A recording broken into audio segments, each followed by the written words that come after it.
In this video, I want to share some of the pretty easy things I did to go from 0 to almost 6500 subscribers in less than 3 weeks. And if you're using all of them, great for you. But if not, then you can use this to outgrow your channel. And the best part, anyone can do this. You can spend months coming up with ideas, crafting videos, and after uploading 30, 50 or even 100 videos, you realize you're not going anywhere. Or you can come up with 1 or 2 great videos ideas and explode your channel. And the reality is, most YouTubers get their break by 1 or few videos on their channel. Around April 2024, I started my YouTube journey, and this is my YouTube subscribers stats. But if you look at this graph, for almost a year, I didn't have any subscribers. I didn't saw any growth for a very long period of time, and I was losing my hopes to grow on YouTube. But then I discovered these 3 frameworks, and after using them within just next 3 weeks, my channel exploded to 6k plus subs. Therefore, here are 3 things I did to grow my channel from 0 to almost 6500 subs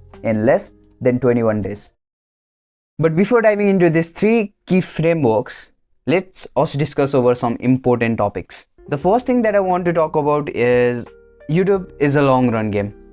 Though you see this title, that is a flashy title, like how I went from, I think it is that, how I went from 0 to almost 6k subs in less than 3 weeks. But in reality, YouTube is a long term game. It takes very long time to grow on YouTube. Yes, I got that result. I got 6k plus subscribers in less than 3 weeks, which is completely honest. But this happened after I was 9 months on YouTube. For the first 9 months, I didn't see any growth. I was trying a bunch of different videos. I was coming up with this idea, and any idea didn't work. And only when I discovered these 3 frameworks, I saw the results. So the thing that I want to tell you here is, I didn't blow up overnight. You may think, oh, this guy blew up overnight, it was luck. No, it wasn't. I didn't blow up overnight, nor did I went viral. I also went through the same situation that you are going currently. Not getting views, not getting subscribers, having lots of self-doubt, not seeing any growth on your channel, feeling like, oh, should I even continue or not? I went through that same exact phase. But if you just stick for a bit more longer time and watch this video till the end, then it's much more likely that you'll get a break on YouTube. You'll definitely get a break on YouTube. It took me 9 months to learn this, which I am teaching you in a couple of minutes. So here are 3 pretty easy things I did to get this massive shift. First, content strategy. Initially, when I started YouTube, I didn't use any content strategy. I created a video that I thought were good. I created a video that I loved, and that's the biggest mistake I did for months. I was making any random videos. I started with coding videos. I think 2 videos I uploaded related to coding because at the time I was in coding a little bit. Then I was reading this book, Think and Grow Rich by Napoleon Hill. Great book. You should definitely read it. Inside this book, I think there is a topic that says 7 qualities of leader, something like that. I love that topic. I made videos about leadership. Then I made videos about something, phone addiction, how to reduce your screen time, because I had drastically reduced my screen time. Then I made videos about productivity and whatnot. But though I thought these videos were good, which are definitely good, still I think those videos were good, but I was not seeing any progress. I was still in that same phase. Making videos, no views, again making videos, no views, because I was making one big mistake. And this most of the YouTubers make in their initial days. And that mistake is, I was creating videos I thought were good. Instead of videos, people were actually searching for it. But lately I realized that you need to have content strategy. You need to be strategic with your content. And once I started to make videos that people were actually searching for, just like my communication videos, I was just scrolling on YouTube and I just thought communication videos are blowing up nowadays. Right? Most of the people are searching about communication skills, how to become better at in front of cameras or in public, and I made videos on it and it just blown up. When you make videos that people are actually searching for rather than the videos that you think is good, you get much more views, you get much more reach. So what I did, instead of uploading random videos, I used tools like YouTube search, trending topics, audience feedback to pick up the topics that already had demand. In YouTube, you'll see some of the videos popping up on your homepage. That might be the potential videos that you can make, right?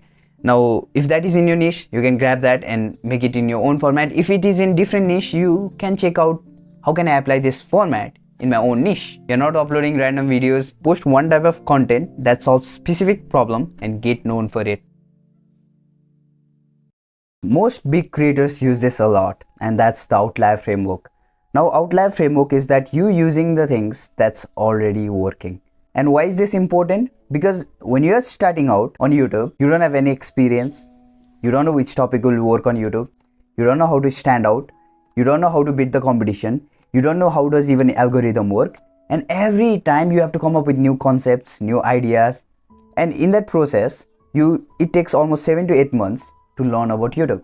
And same thing happened to me. But you can reduce this time to grow on YouTube just by using the outlier framework. Outlier basically means the topic that gets more views than channel's average.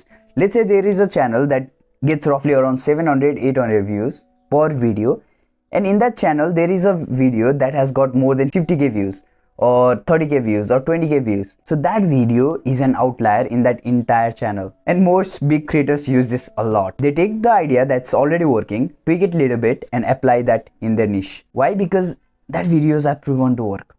If you make a video that is already proven to work, it's much more likely that that video will also work it for you if you make the same version of that video. For example, there is a video of Maggie, this video, and this video, the idea of this video, she took out from other creators. She took the video that was already popular, the title which was already popular, the thumbnail which was already popular, and made own version of it. And from this single video, she got roughly around 150k plus subscribers. From single video, more than 4 million views. I think right now it is 5 million views. Now this same video, people took inspiration from it and made their own version and are getting millions of views. So this is the power of outlier framework. You are using the topic that is already proven to work, and I did the same. This large number of followers which I got in very short period of time, after 9 months, again I'm saying after 9 months, which I got in 21 days, was because I also used outlier framework. I recently uploaded this video, which is one of the most viewed video in my entire YouTube videos, and the inspiration of this, I got it from this video. Now most people say, isn't that copying? Because the title is same, like mostly same, isn't that copying? But the answer is no, it's not. It's called taking inspiration on YouTube. It's just that the title of my video and Jack video might be same, right? It's kind of same because that title was already working, it was already popular, so I just took it. But the content inside must be different, and that's the main thing. Now here are two ways you can spot outlier. The first way is a difficult way. In this way, what you just do is you go to a home page and you just scroll in that home page and find out the outlier. Now this is a manual work, it takes lots of time to do this, and I'm not a huge fan of it, but you can use the second approach, and this is much more easier.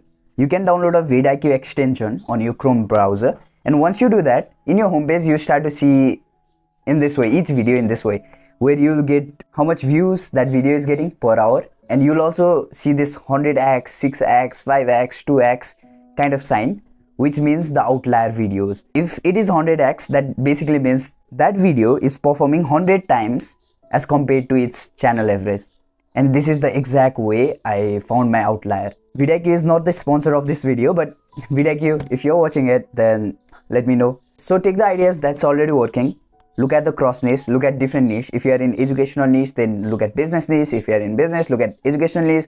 Look for the outliers, see how can you apply that in your own format, and also look at the videos that are already performing. There might be videos on your channel which are getting much more views as compared to other videos. That means those videos which are getting much more views are in demand, and you can make other videos related to that same topic. But then if you are not using outlier framework, you can use this.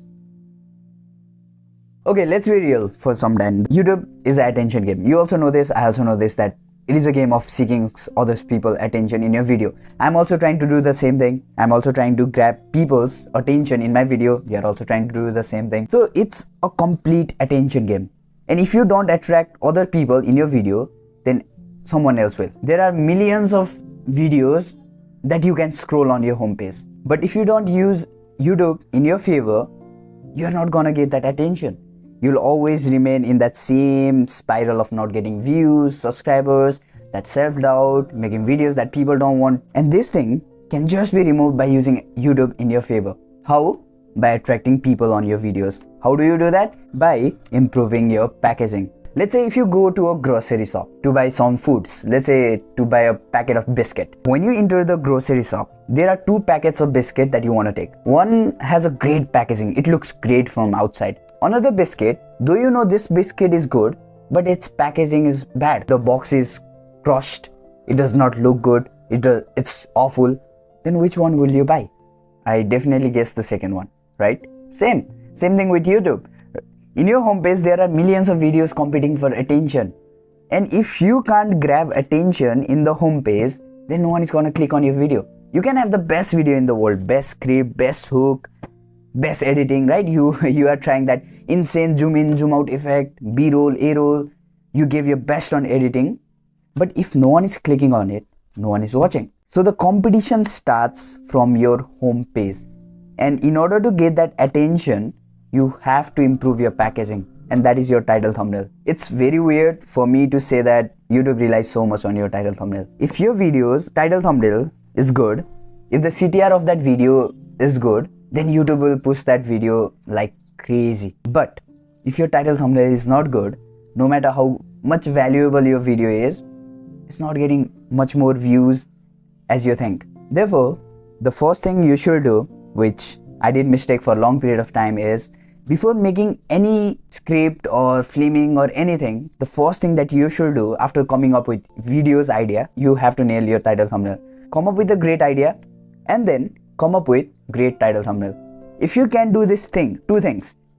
If your idea is good and if your title thumbnail is good, forget about the video, then 80% of your YouTube task is already done. And I know that making title thumbnail is very difficult, especially if you are a beginner. It's far difficult. But here I have something special for you. In my whole YouTube journey, I think it's been almost 11 months, I've continuously tried to improve my title thumbnail. I'm continuously learning about title thumbnail, and I have made checklist for myself. The checklist that I follow before making any title thumbnail. And if you want that exact checklist to make your viral title thumbnail, to make your good title thumbnail, to improve your packaging, then the link is in the description. And once you sign up to that link, then you'll get, I think, that checklist in your email. And if you want to get all of my learnings and experience that I got over this 11 months period, so that you can leverage your YouTube growth much more faster, then you should definitely check out this video.